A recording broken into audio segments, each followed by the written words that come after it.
Olá, bom dia, sou o doutor Antônio Martins de Farias, estou aqui mais uma vez. Primeiro para agradecer a Deus e a você, meu amigo, minha amiga, que tem dado seu like, tem feito seus comentários. Muito importante que você continue fazendo isso, repasse para um amigo, para que meu canal cresça cada vez mais. Muito obrigado mesmo. Eu deixo aqui o meu telefone, o meu e-mail, o meu blog. Qual é a vantagem de você ler o meu blog? De segunda a sexta, sempre um assunto novo. Em 3 a 4 minutos você lê, se atualiza, né, do que está acontecendo no mundo, né, a gente fica informado. Eu quero agradecer aos meus 218 amigos que estão acreditando no meu trabalho e estão realmente se inscrevendo. Quanto mais pessoas se inscreverem no meu canal, melhor. Muito obrigado mesmo. E a gente está aqui, né? É um processo de aprendizado. Eu aprendo com você e você aprende comigo. Bom, gente, hoje é quarta, estou gravando esse vídeo, tá? No dia 18/10/2022. Ele vai ao ar amanhã, dia 19 de outubro de 2022, né? Eu falei 2019, não. Hoje eu estou gravando, repito, desculpa, no dia 18/10/2022. E esse vídeo vai ao ar amanhã, no dia 19/10/2022. Eu sempre gravo um dia antes. O de sexta-feira também eu gravo hoje. Geralmente é um assunto atemporal, ou seja, é um vídeo que você pode ver a qualquer tempo, né? Porque eu tento trazer uma mensagem que não fique amarrada, você tem que ir naquele dia, ou às vezes eu erro. Às vezes quando meu vídeo vai ao ar, já tem novas ideias, novas propostas, mas a gente tenta o máximo, né, ajudar. Eu quero aqui fazer hoje uma análise, né, do debate que aconteceu na TV Bandeirantes, com um pool, né, como acho que o UOL, o canal UOL, o site do UOL, que acho que é da Folha de São Paulo e CNN, a transmissão do debate, no primeiro debate, né, dos presidentes da República, os candidatos, né, à presidência da República no segundo turno de 2022.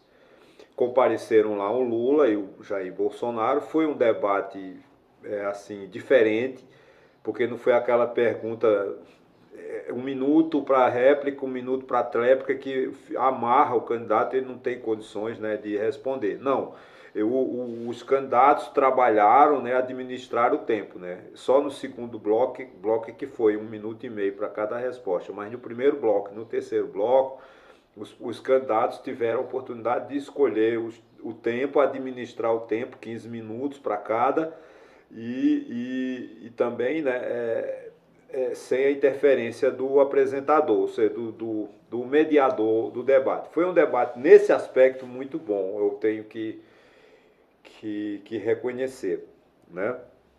O que me chama a atenção é que o debate em si, os candidatos, tanto o Lula quanto o Bolsonaro, não se preocuparam em discutir projetos para o país.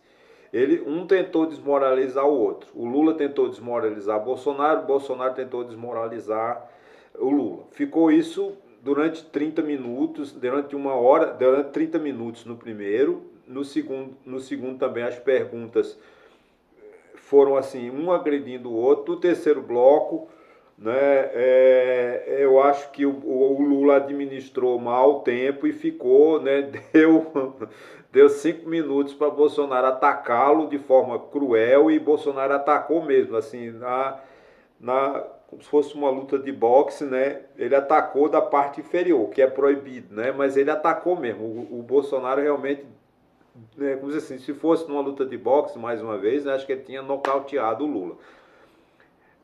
Quem ganhou, quem perdeu, eu não vou entrar nesse detalhe. O Lula foi mais conciso, o Lula tem mais lógica, porque o Lula já foi presidente, e o Bolsonaro, como não tem o que mostrar, foi um governo inoperante, né? 4 anos sem fazer nada, porque, gente, o Lula perguntou, a primeira pergunta, Lula perguntou para o Bolsonaro quantas faculdades e quantas escolas técnicas Bolsonaro abriu. Bolsonaro não respondeu, porque realmente ele não tem o que mostrar.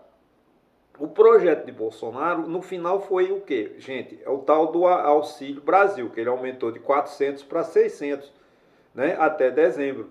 Porque nem no orçamento de 2023 ele botou a 600. Então, a partir de janeiro, se nada ocorrer no Congresso Nacional, votar uma nova PEC, projeto de emenda constitucional, uma nova lei, em janeiro, quem tiver no Bolsa Família não vai receber R$ 600, só vai receber 405, que é o que está em previsão na lei de diretrizes orçamentárias. E o que está na lei de diretrizes orçamentárias é o que vai vigorar em 2023. Então o Bolsonaro está mentindo, né, como sempre, foi o costume dele nesses 4 anos, dizendo que está pagando 600. Não, ele fez ele tentou comprar o voto do eleitor, né, com R$ 600. Ele acha que o povo brasileiro hoje vive de esmola. Não vive, não. A concepção de Bolsonaro é que para ele pobre não serve para nada, né? Ele até acusou, né? Acusou o presidente Lula de visitar uma favela onde se misturou com bandido, como se o morador da favela é bandido. Gente, quem mora na favela não é bandido. Quem mora na favela tem ladrão? Tem estuprador? Tem assaltante? Tem, como toda a sociedade. Não significa dizer que quem mora na favela é ladrão, né? Até ontem mesmo eles tentaram montar um esquema, né, uma fraude lá, dizendo que o candidato a governador de São Paulo também tinha sido atacado por bandidos numa favela de Paraisópolis. Nós sabemos que a favela de Paraisópolis é muito perigosa, mas não foi um ataque orquestrado contra o candidato a governo de São Paulo, o senhor, que é apoiado pelo Bolsonaro, o tal de Tarcísio de Freitas, que é um falastrão que não tem compromisso nenhum com São Paulo, está se passando por governador, e infelizmente o povo de São Paulo parece que vai o eleger. O povo de São Paulo nunca vai se arrepender muito pela precariedade que vai ser o governo desse homem, mas tudo bem, deixa para lá. Mas o que me chama a atenção, ainda analisando esse debate, essa crítica que eu faço, é a falta de projeto de governo. Nem o Bolsonaro, nem o Lula explicitaram, falaram do que vão fazer, caso seja eleito. Como eu falei, um atacou o outro. O Lula com problemas que teve corrupção no governo do PT, ele não pode negar. A Petrobras foi totalmente destruída, né? Agora, o governo Bolsonaro não é um governo de santo. O governo Bolsonaro tem muita corrupção no governo Bolsonaro. A Codevasp aqui em Pernambuco. O próprio Centrão, gente, que era o seguinte, as chamadas emendas parlamentares, que o tal... Não, a emenda, porque você fala com o bolsonarista, diz assim, o Bolsonaro está ganhando a eleição por causa do orçamento secreto. Mas o orçamento secreto está na Constituição. Está na Constituição, a chamada RP2 e a RP9.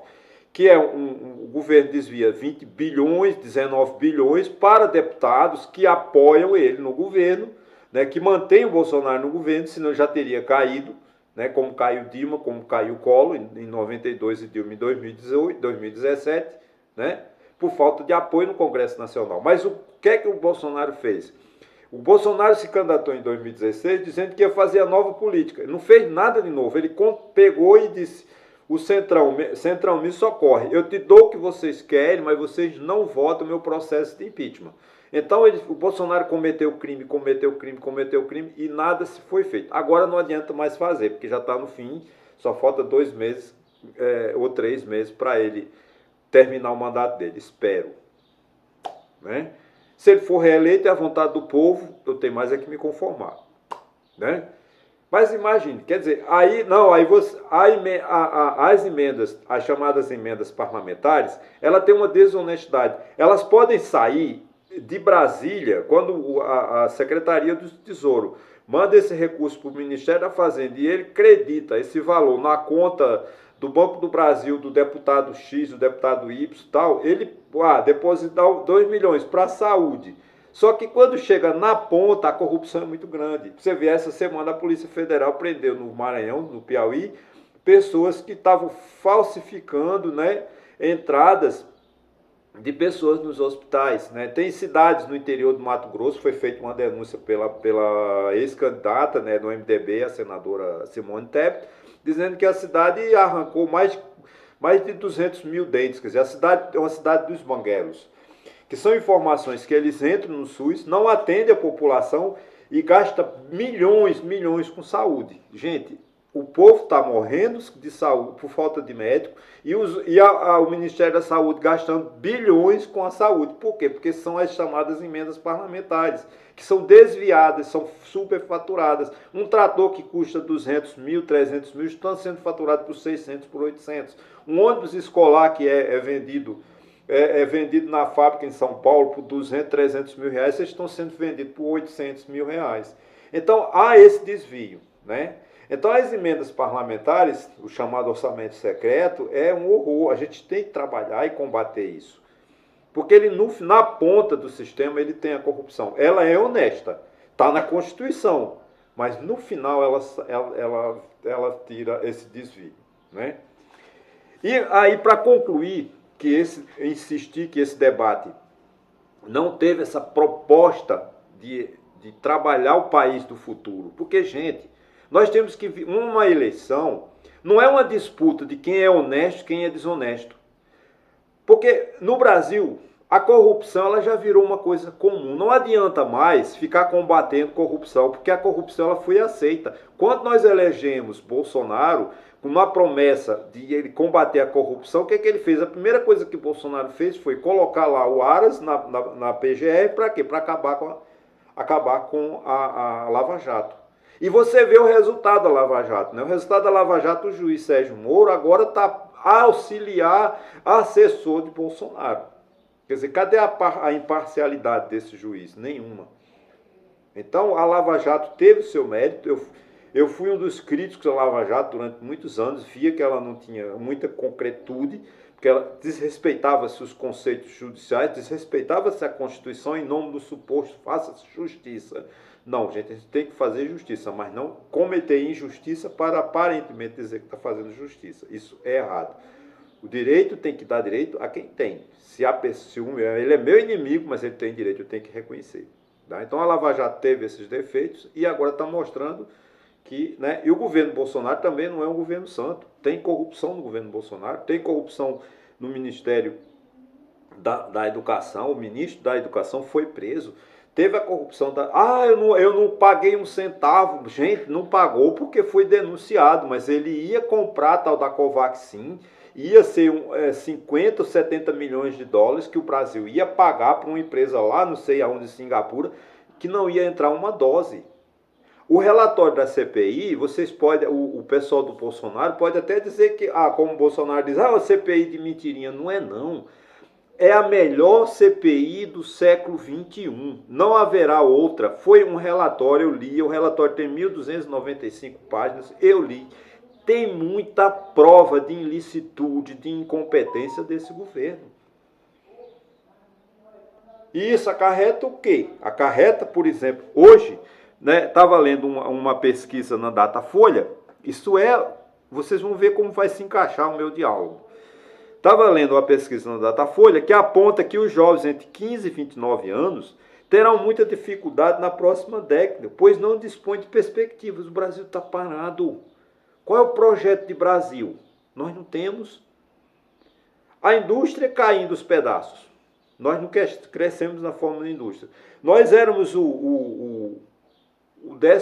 a oitava economia do mundo, hoje nós estamos em 15ª. Porque o país não investe em educação. E sem educação não tem como o país crescer. Então esses jovens estão sendo vítimas que eu fui. Porque na década de 70 e 80 eu estava com 23, 25 anos e eles diziam 20 anos já é velho para o mercado de trabalho. Eles exploravam e a gente não tinha chance. Porque o Brasil não tinha oportunidade na década de 70, quando você tinha uma inflação de 30% ao ano. Ninguém fazia mais indústria porque você vendia as indústrias para investir no mercado financeiro. Porque você tinha uma rolagem, chamava-se de overnight, né? Você aplica cada noite, você aplicava de manhã, de noite e resgatava de manhã. Eu apliquei 100 mil, recebi 110 mil. Mentira, ele não tinha 10 mil, ele tinha 90% de 10 mil, era inflação. Né? Tanto é que quando Fernando Henrique criou o plano econômico, muita gente foi à bancarrota, porque eles estavam viciados em investir no mercado financeiro. E hoje nós estamos no mesmo caminho, porque não tem mais investimento, os governos não têm mais projeto. Qual foi a obra de Bolsonaro, né? Gente, o governo é um difusor do desenvolvimento. Ah, o Lula está há 10 anos, 12 anos fazendo as obras lá do Rio São Francisco, da transposição do Rio São Francisco. Tinha obra, tinha a Ferrovia Norte-Sul, que desenvolve, que contrata com empreiteiras, que desenvolve, que gera emprego. Qual é a obra de Bolsonaro? Ah, porque o Exército... Gente, Exército não é para fazer estrada. Desculpa, Exército para cuidar das defesas do país. Eu quero um exército preparado, um exército técnico, um exército científico. Eu não quero um rap passando fome, desdentado, cheio de verme, como os nossos soldados. Eu quero um rap preparado, que siga carreira militar, que seja sargento, que seja capitão, com competência. Agora, competência do ministro da Saúde, que mandou um pacote, era para mandar para Manaus, ele mandou para Macapá, que achava que era a capital de Manaus. Esse é um general nosso, 5 estrelas. Tá difícil, né, gente? Então a gente precisa de ter um projeto de país. A gente precisa de crescer, a gente precisa de trazer essa população, a juventude, que é o futuro. Trazer essa juventude para a escola, trazer essa juventude para a pesquisa, trazer essa juventude para as bibliotecas, trazer essa juventude para ler, para fazer história. Não é uma juventude que vive no telefone celular, que não sabe de nada. Nossa juventude está analfabeta porque não tem... o governo, o Ministério da Educação vai criar um aplicativo que não vai deixar mais ninguém analfabeto. Gente, isso é mentira. Não vão nessa onda, não. A aprendizagem é olho no olho, é o contato com o professor. Eu não estou aqui contra as tecnologias da educação, não. Mas o professor a gente tem que valorizar. Infelizmente, nós teremos uma falta de 240 mil professores lá até 2035, 2040. Daqui a 40, que é amanhã, gente, 2040 é amanhã em termos de história. Nós não vamos ter professores, porque não tem incentivo do governo para se criar magistério. Na sociedade patriarcal de 1800, 1891, tudo bem que o líder político do Nordeste, aqueles coronéis, ele tinha que ter uma professora, um padre, um advogado ou um juiz, que era a detenção dos 3 poderes, era a dominação. Mas essa sociedade mudou, não é mais a sociedade patriarcal dos anos 1891, 1800, século, até 1940 e 45.